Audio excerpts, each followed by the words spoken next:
Assalamualaikum warahmatullahi wabarakatuh. Alhamdulillahirrabbilalamin, berjumpa lagi dalam video kali ini bersama Ibu Galuh Fadilah dalam pembelajaran pendidikan agama Islam.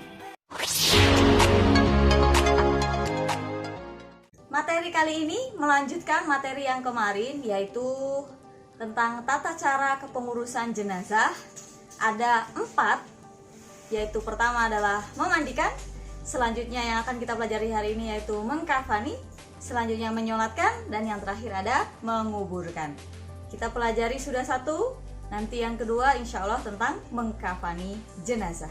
Nah, bagaimana tata cara mengkafani jenazah baik laki-laki ataupun perempuan yang benar? Nah, harapannya dari video ini Ibu berharap semuanya bisa mengerti, memahami, dan jika nanti ada kepengurusan jenazah, maka kalian semua bisa membantu untuk mengurus jenazah itu dari mulai memandikan, mengkafani, menyolatkan, dan menguburkan.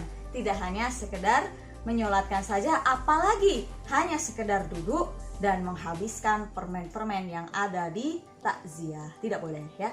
Oke, berikut video tentang tata cara mengkafani jenazah. Simak videonya secara lengkap dan kerjakan tugasnya.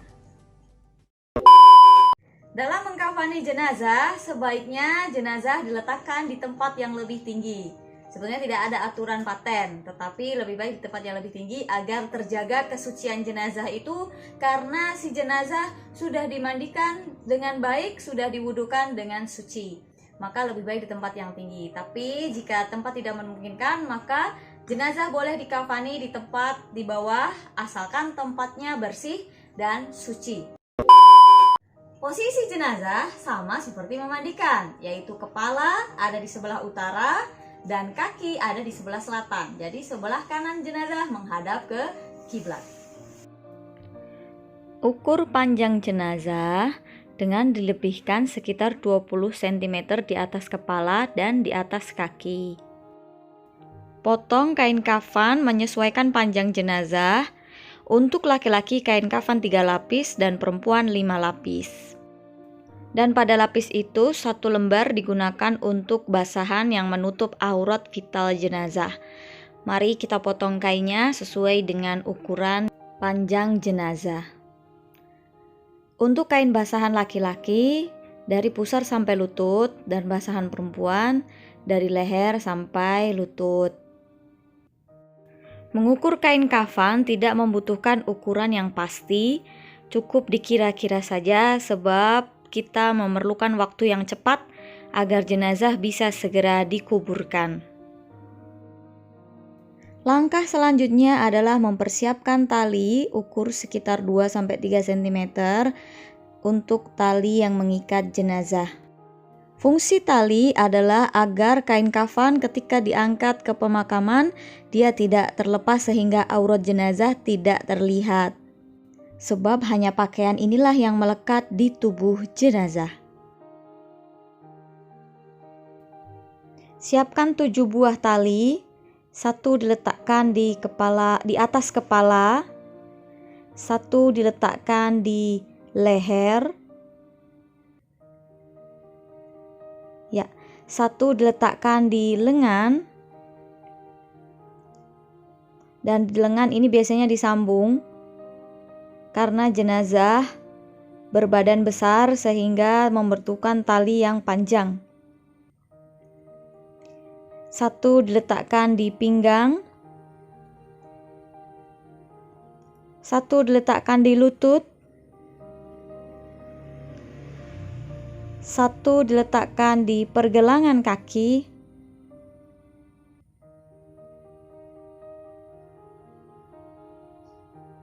1 talinya kepanjangan. 1 diletakkan di pergelangan kaki dan 1 diletakkan di bawah kaki. Jika panjang kain tidak memungkinkan, maka tali cukup 3 buah tidak mengapa, yaitu di atas kepala, di tengah, dan di bawah kaki. Bentangkan kain kafan di atas tali lapis demi lapis dengan posisi seperti dalam video. Lapis pertama agak serong ke kanan, lapis kedua agak serong ke kiri seperti ini.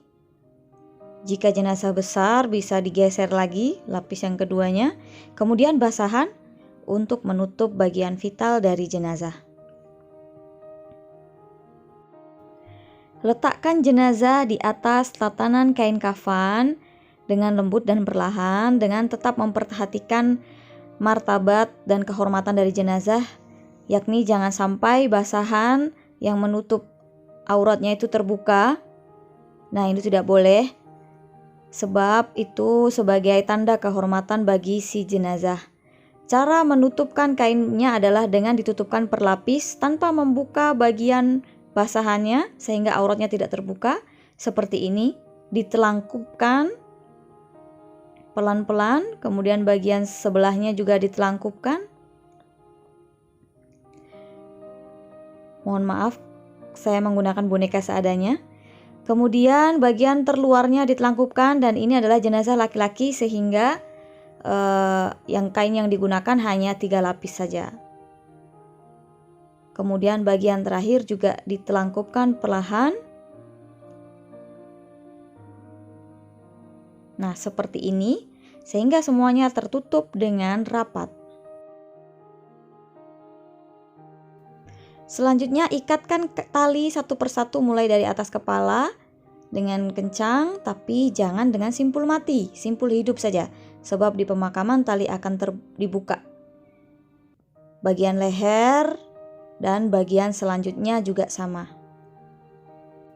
Jika ada berita beredar bahwa apabila tali ini tidak dilepas kemudian pocong akan gentayangan, maka hal itu tidaklah benar, dan itu hanyalah sekedar perkara yang tidak perlu kita takutkan berlebihan, sebab fungsi tali ini menutup aurat, bukan untuk hal yang lainnya.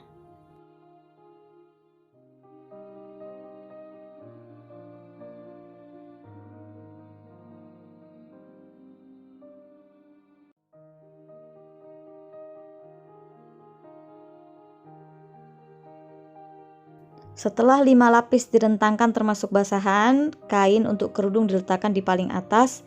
Jika rambut jenazah perempuan itu panjang, rambutnya boleh dikepang atau diikat. Kemudian kerudungnya ditelangkupkan semacam ini agar auratnya tidak tersingkap. Untuk jenazah perempuan, yakni dengan 5 lapis kain kafan dan 1 basahan, ditambah dengan 1 kain lagi untuk kerudung yang diikatkan seperti ini. Nah, tidak perlu jarum pentul, peniti, bros, dan yang lainnya. Cukup kain itu diikatkan saja di leher seperti ini pada jenazah nanti. Jenazah siap untuk dikebumikan. Posisi wajah jenazah tertutup demikian agar tidak menimbulkan fitnah yang mungkin muncul dari lisan-lisan para pelayat. Jika kerabat atau mahram jenazah ingin mencium jenazah, maka diperbolehkan dengan cara membuka ikatan pada atas kepala, kemudian jenazah bisa dipeluk atau dicium oleh kerabat. Ingat, kerabat ya, bukan non mahram. Itulah tadi pemaparan video dan juga penjelasan tentang tata cara mengkafani jenazah.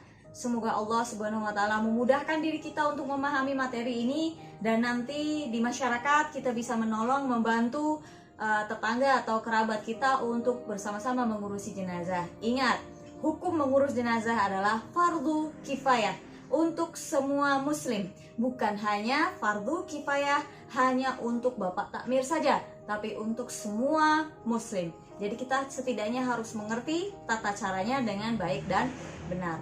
Oke, cukup dari Ibu Galuh, semoga bermanfaat. Barakallahu fikum. Assalamualaikum warahmatullahi wabarakatuh.